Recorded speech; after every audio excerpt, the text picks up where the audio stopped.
Olá, eu sou a Carla, eu sou prof de Ciências e Biologia e a aula de hoje é sobre o sistema de classificação de Linneu. Carl von Linné, ou simplesmente Linneu, foi um botânico sueco que lançou as bases da classificação e da nomenclatura biológicas. As ideias de Linneu sobre classificação biológica foram publicadas num livro chamado Sistema Natural. Para Linneu, o número de espécies existentes na natureza era fixo e havia sido determinado por Deus no momento da criação. Para ele, espécie seria um grupo de indivíduos com certas características estruturais típicas, ausentes em outros grupos. Ele dizia que era preciso cuidado para escolher as características utilizadas para agrupar os seres vivos, pois algumas semelhanças podiam ter pouca importância na classificação. Por exemplo, o habitat dos organismos, que era muito utilizado em classificações mais antigas, não deveria ser empregado como critério, já que, por exemplo, animais aéreos como mosca, morcego e gaivota são muito diferentes e não poderiam estar no mesmo grupo. Linneu acreditava que as características anatômicas eram as mais adequadas para agrupar os seres vivos. Ele agrupou os animais de acordo com semelhanças na organização corporal e as plantas de acordo com a forma corporal e a estrutura de flores e frutos. Outra contribuição de Linneu foi criar um sistema para dar nomes aos seres vivos.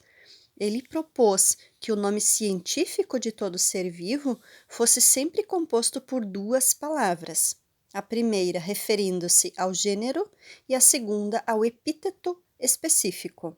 Por exemplo, Linneu considerava cães e lobos como sendo de espécies diferentes, mas semelhantes o bastante para serem agrupados numa mesma categoria que era mais abrangente e hierarquicamente superior à espécie, que seria então o gênero.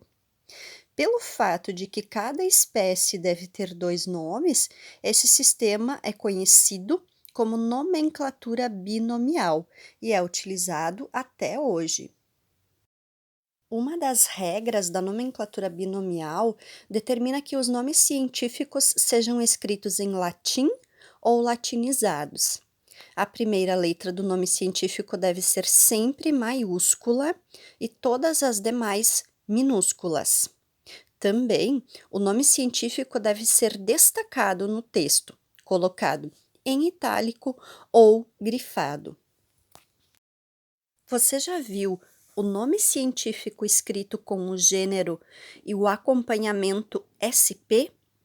Isso é usado em casos onde se conhece o gênero, mas não se sabe a que espécie aquele ser pertence. Veja essa frase.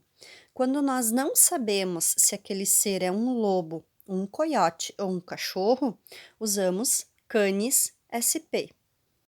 Nessa outra frase, aparece um SPP depois do gênero. Isso indica uma referência a mais de uma espécie desse gênero. Na primeira vez que o nome científico aparece no texto, ele precisa estar escrito por extenso. Nas demais vezes em que aparece, o gênero pode ser abreviado com a sua primeira letra. Nossa, quantas regras, quanto rigor! Mas a adoção dessa nomenclatura, ela facilita muito a comunicação entre os cientistas do mundo todo. Além de tudo isso, Linneu ainda criou as categorias taxonômicas, ou taxons, que são grupos de seres vivos inclusivos. Nesse sistema, a categoria mais básica é a espécie, que está dentro de um taxon maior chamado gênero. Gêneros semelhantes são agrupados numa categoria mais abrangente chamada família. Depois vem a ordem, a classe, o filo e o reino. Sendo então o reino a categoria mais abrangente de todas.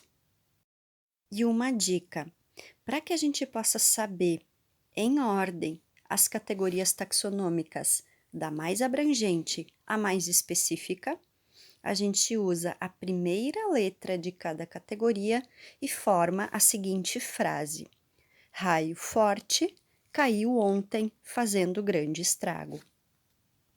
E aí, pessoal, anotaram tudo? Ficou alguma dúvida? Deixa aqui teu comentário. Gostou da aula? Então dá um like, se inscreve no canal e me segue nas redes sociais. Até mais!